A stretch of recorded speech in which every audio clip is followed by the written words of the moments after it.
A witness is a proof producer. Because your word is not interested in what you say. They want to see the realm you came from. Because anybody can talk. Talk is cheap.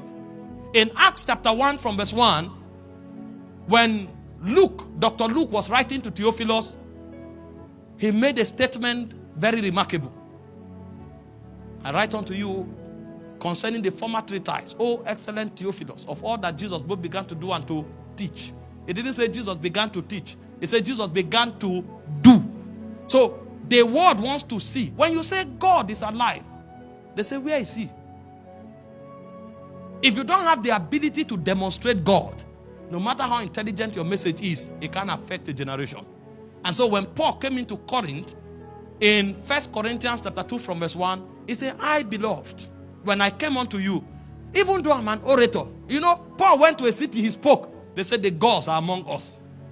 What kind of utterance is this? He said, even though I'm an orator, I didn't come to you with excellency of speech, declaring unto you the counsel of God. He said, when I came with the demonstration of spirit and power. Because it is that demonstration that will convict them that you are different from a lecturer. It's that demonstration that will convict them that what you are saying is not a product of human intelligence. That what you are saying, there is a backing from the divine realm. Because that backing will now make them know that the world does not constitute all they see. They are invincible fingers that manipulate the civilization of men. And it's on the strength of that reality they see that they can give you attention. If all we have to say are words, then we have a long way to go. When Jesus sent them out, in Mark chapter 16, from verse 17, he said, these signs shall follow them that believe. In my name, he said, they shall cast out devils. Now, men don't command spirits unless you are working with a superior spirit. And so when you speak and spirits obey you, it means you are not a man. There is something bigger than a man working with you or within you. He said you will cast out devils. Number 2, he said they will speak with new tongues. Number 3, he said if they drink any deadly thing, how can you cause something deadly and you say men should drink it? It's not encouraging them to drink, but he said by any chance if they drink it, it will hurt men because it's deadly. But he said it will have power over you. And he said they shall tread upon scorpions and serpents and it shall by no means hurt them. This is the first definition of a witness.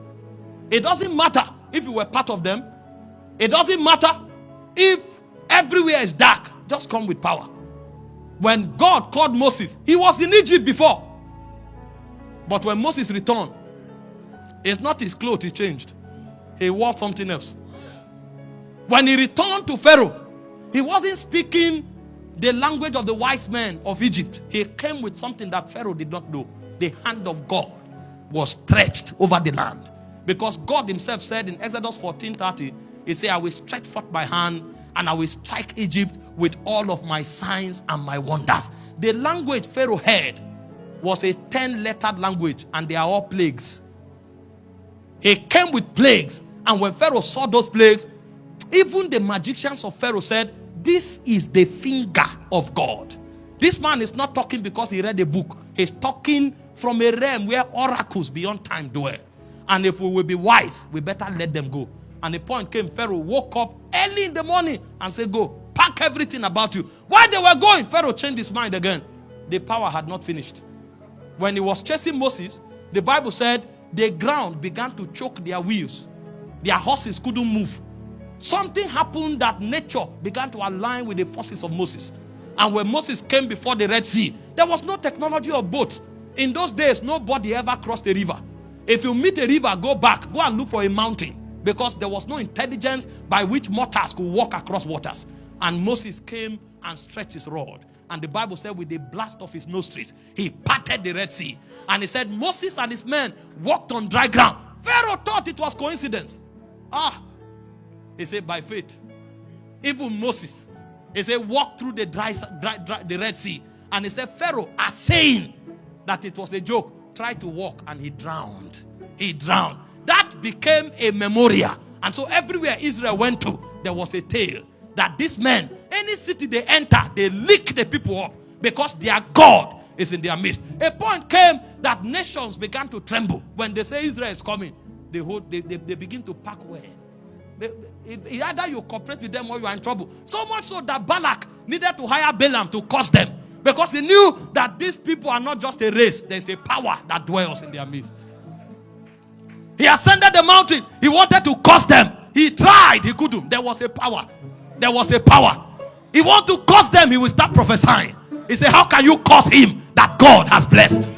How can you curse? He said, for there is no... Oh my God. Oh my God. You have witnesses. We rise. When they drop charm for you, you woke up, you match it.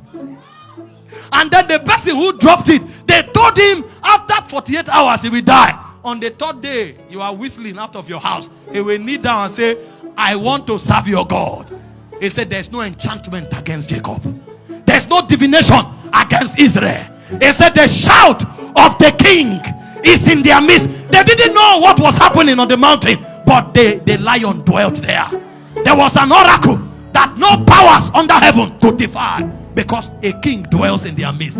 It takes power to be a witness. If you have no proof, you are not yet a witness. You may be a Christian, but witnesses are men of power. In Acts 14:17, Acts 14:3 says, long time abode they, speaking boldly in the Lord. He said, the Lord confirming the words of his grace, granting that signs and wonders be done by their hands. Every time you find witnesses, there are supernatural elements. Those supernatural elements come to validate them, that these ones are ambassadors of another aeon. They came from another age. They are citizens of another civilization. The words they speak, they are oracles of an ancient spirit. And if you assume that what they are saying is English, touch them. He said, touch not my anointed. Do my prophets no harm. He said, when they walked from city to city, God thundered over them. Touch not, touch not. These are witnesses. Oh, my heart is burdened, because I want to see the powers of the ancients. What happened to us that no man can speak again and the son will obey? What happened? What happened? How did Moses part the Red Sea? What happened? What happened? That a man can walk into the strongest civilization of his time. You don't dare Pharaoh. Pharaoh was called a god. He's a sun god. You don't appear before Pharaoh. You are in trouble. But a man came with a staff and said, let my people go, that they may serve me. And one man can destroy a whole civilization. There was an economic system. There was a military system. The architectures of human intelligence were there. But it came with a power that had no regard for human protocol. What happened to us? No wonder David cried.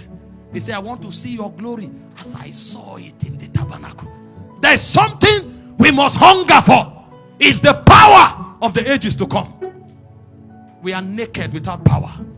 We didn't come here to talk. We came here to show a dying world that there's a God called Alpha Omega.